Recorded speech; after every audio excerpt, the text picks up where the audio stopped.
Hello friends, welcome to Kechu's home and kitchen channel. ಇವತ್ತು ನಾನು ಆಲೂಗಡ್ಡೆ, ಬಟಾಣಿ ಹಾಗೆಯೇ ಬದನೆಕಾಯಿ ಹಾಕಿಬಿಟ್ಟು ಸಾರು ಮಾಡ್ತಾ ಇದ್ದೀನಿ.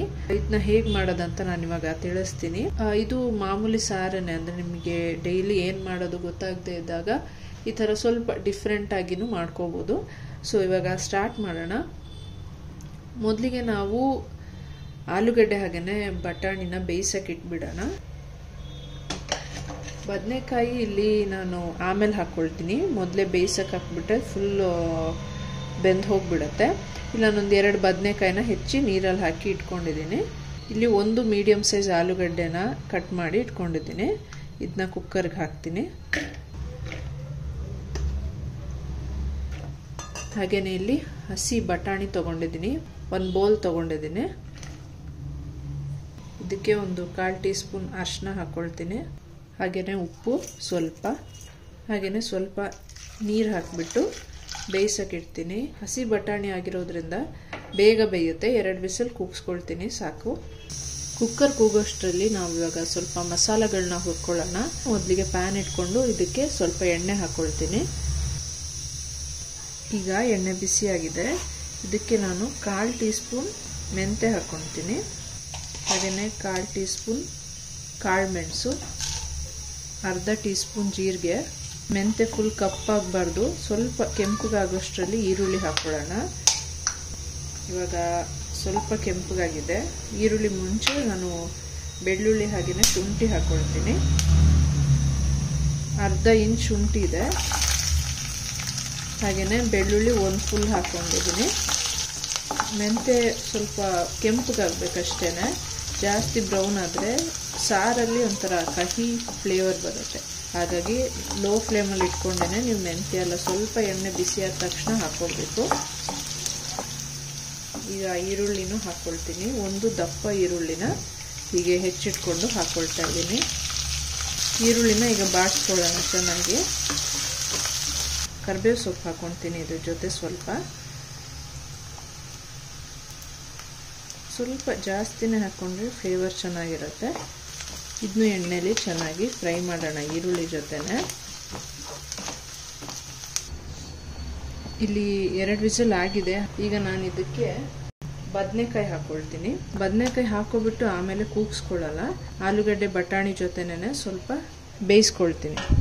ಈಗ ಬದನೆಕಾಯಿ ಕೂಡ ಒಂದು ಕಡೆ ಬೇಯ್ಕೊಳ್ತಾ ಇರಲಿ. ಸ್ವಲ್ಪ ಮೀಡಿಯಂ ಫ್ಲೇಮಲ್ಲಿ ಇಟ್ಬಿಟ್ಟು ಇದ್ರ ಜೊತೆನೆ ಬದನೆಕಾಯಿನ ಬೇಯಿಸ್ಕೊಳ್ತೀನಿ. ಇದನ್ನ ನಾನು ಹೀಗೆ ತಿನ್ನಾಗಿ ಹೆಚ್ಕೊಂಡಿದ್ದೀನಿ, ಹಾಗಾಗಿ ಸ್ವಲ್ಪ ಬೇಗ ಬೇಯೋಕ್ಕೆ ಹೆಲ್ಪ್ ಆಗುತ್ತೆ. ನೋಡಿ ಇವಾಗ ಈರುಳ್ಳಿ ಎಲ್ಲ ಬಾಡಿದೆ. ಈಗ ನಾನು ಇದಕ್ಕೆ ಕಾಯಿ ತುರಿ ಹಾಕ್ತೀನಿ.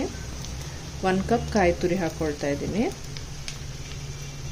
ಕಾಯಿ ತುರಿನೂ ಸ್ವಲ್ಪ ಚೆನ್ನಾಗಿ ಬಾಡಿಸ್ಕೋಬೇಕು. ಕಾಯಿ ತುರಿ ಜೊತೆ ನಾನು ಟೊಮ್ಯಾಟೊ ಹಾಕ್ತೀನಿ. ಎರಡು ಚೆನ್ನಾಗಿ ಬಾಡ್ಕೋಬೇಕು, ಹಾಗಾಗಿ ಒಟ್ಟಿಗೆ ಹಾಕ್ಕೊಳ್ತೀನಿ.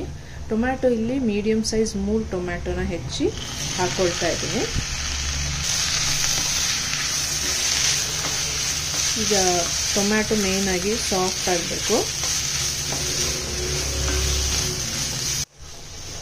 ಈಗ ನೋಡ್ತಾ ಇದ್ದೀರಲ್ಲ, ಟೊಮ್ಯಾಟೊ ಎಲ್ಲ ಬಾಡಿದೆ. ಈಗ ನಾನು ಇದಕ್ಕೆ ಧನಿಯಾ ಪೌಡರ್ ಹಾಕ್ತೀನಿ.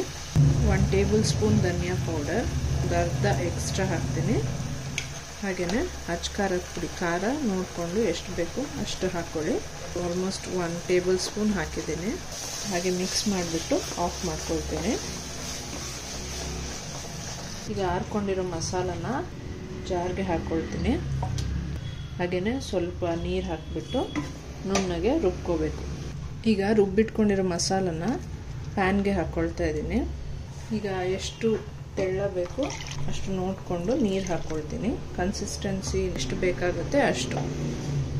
ಜೊತೆಗೇ ಬದನೆಕಾಯಿ ಎಲ್ಲ ಬೆಂದಿರೋ ತರಕಾರಿನ ಹಾಕ್ತಾ ಇದ್ದೀನಿ.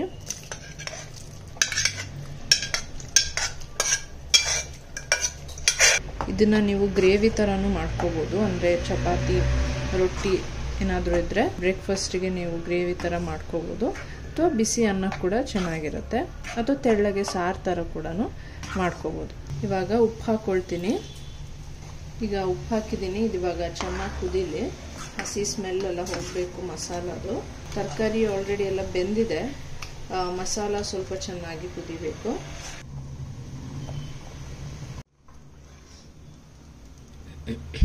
ಈಗ ಸಾರು ಕುದೀತಾ ಇದೆ. ಇದಕ್ಕೆ ನಾನು ಲಾಸ್ಟಲ್ಲಿ ಸ್ವಲ್ಪ ಕೊತ್ತಂಬರಿ ಸೊಪ್ಪು ಹಾಕ್ತೇನೆ.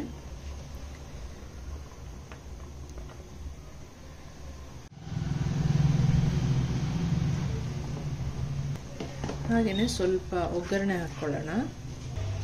ಈಗ ಒಗ್ಗರಣೆಗೆ ಸ್ವಲ್ಪ ಎಣ್ಣೆ ಹಾಕ್ಕೊಂಡಿದ್ದೀನಿ. ಹಾಗೆಯೇ ಎಣ್ಣೆ ಬಿಸಿಯಾಗಿದೆ. ಸಾಸಿವೆ ಇದಕ್ಕೆ, ಹಾಗೆಯೇ ಕರಿಬೇವು. ಈಗ ಇದನ್ನ ಸಾರಿಗೆ ಹಾಕ್ಕೊಳ್ತೀನಿ.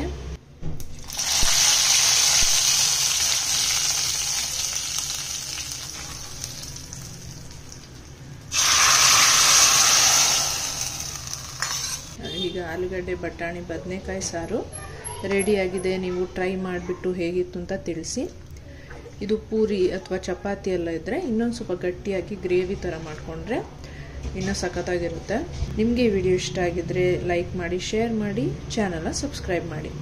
ಮತ್ತೆ ನೆಕ್ಸ್ಟ್ ವಿಡಿಯೋದಲ್ಲಿ ಸಿಗ್ತೀನಿ. ಅಲ್ಲಿವರೆಗೂ ಬಾಯ್.